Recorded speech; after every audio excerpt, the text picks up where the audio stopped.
ये कहानी हर किसी की जिंदगी गुड मॉर्निंग सर, हम आपकी क्या मदद कर सकते हैं से शुरू होकर ये तुम्हारा आखिरी मौका था पर खत्म होती है। महेश और किशोर दोनों एक ही कॉलेज के अच्छे दोस्त हैं। किशोर के पिता गांव के सरपंच हैं, इसलिए वो काफी धनवान है। उसे किसी चीज की कोई कमी नहीं है। महेश एक साधारण परिवार से है और उसे बॉक्सिंग करने का बहुत शौक है।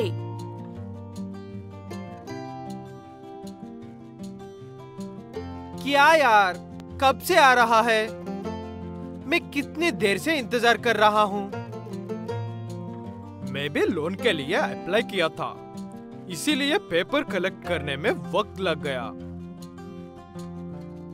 महेश अपना खुद का जिम खोलने के लिए 5 लाख का लोन ले रहा था और किशोर इलेक्शंस में पैसे लगाने के लिए अपने पिता के लिए 500 करोड़ का लोन ले रहा था।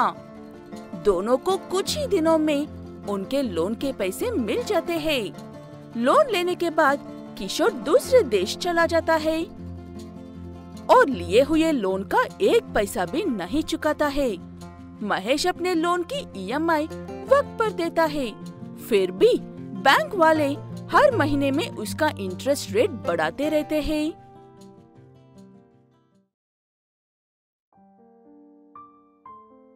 ये क्या हो रहा है? ये लोग ऐसे कैसे इंटरेस्ट बढ़ा रहे हैं? एक बार बैंक में जाकर बात करनी चाहिए। ऐसे कहते हुए महेश बैंक में जाकर बात करता है। वहाँ पर उसे जो जानकारी चाहिए वो छोड़कर सब बताते हैं। उनसे बात करना बेकार है कहकर महेश वहाँ से चला जाता है और EMI भरना बंद कर देता है। कुछ दिनों बाद महेश के घर एक रिकवरी एजेंट आता है और उससे ऐसे बात करता है।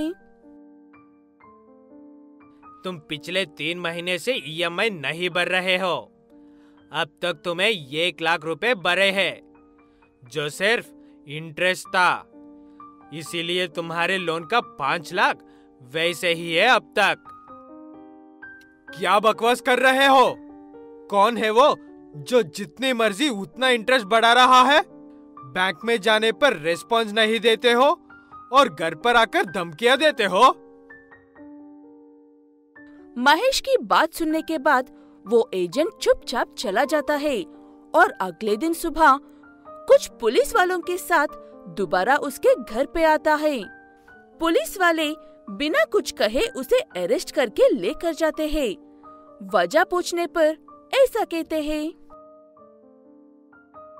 EMI क्यों नहीं भर रहे हो कहकर पूछने के लिए घर आए हुए एजेंट को पीटा है तुमने।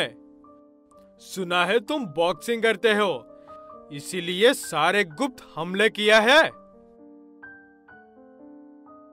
ऐसे कहते हुए बैंक वाले पुलिस वालों की मदद से महेश को अंदर डालकर खूब मारकर 15 दिन के अंदर इंटरेस्ट के साथ पूरे 6 लाख रुपए भरने को कहते हैं। चाहे जो भी कर लो, 1 पैसा नहीं दूंगा कहकर महेश भी जिद करके बैठ जाता है।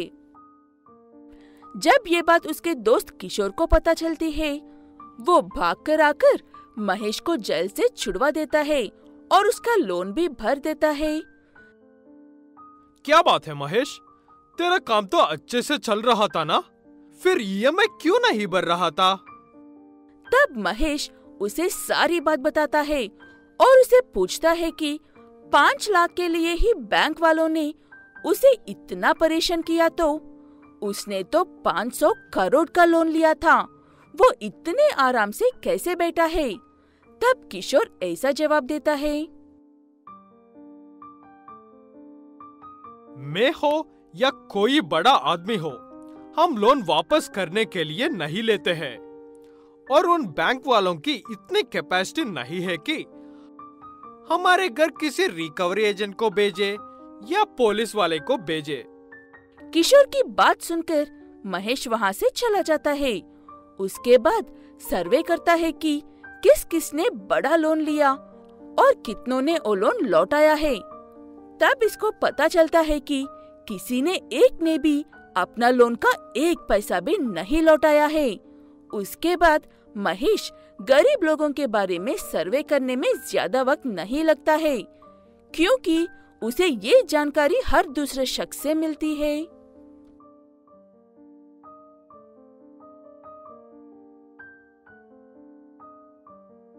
इसका कोई अंत नहीं है।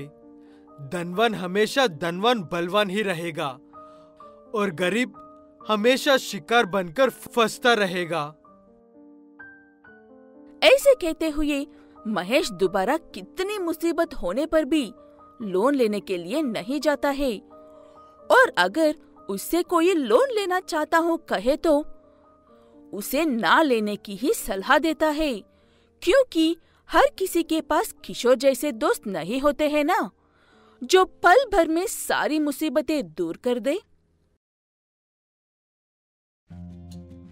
शिरीषा नाम की बूढ़ी महिला के पास एक आम का पेड़ हुआ करता था।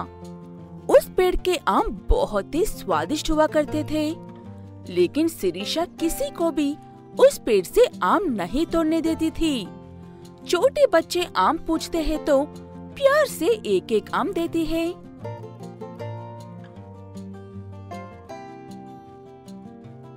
दादाजी, मुझे एक आम दो ना। इस साल में आपके पेड़ से एक भी आम नहीं खाया है। मैंने देखा है तुम स्कूल ना जाने की जिद कर रहे थे। पहले स्कूल जाओ, जब शाम को लौटोगे तब मैं तुम्हें और तुम्हारे सभी दोस्तों को एक एक आम दूंगी। शुक्रिया दादाजी, मैं आज स्कूल जरूर जाऊंगा। शाम को मिलते हैं, बाय। शिरीषा खड़ूस थी, लेकिन सिर्फ शरारती बच्चों और बदमाश लोगों के लिए। उस गांव में सुरेंद्र और धर्मेंद्र नाम के 2 दोस्त रहते हैं। वैसे तो सुरेंद्र और धर्मेंद्र बड़े हैं, लेकिन अकल से पैदल है, इसलिए हर वक्त अपना काम छोड़कर शिरीषा के आमों के पीछे पड़े रहते हैं।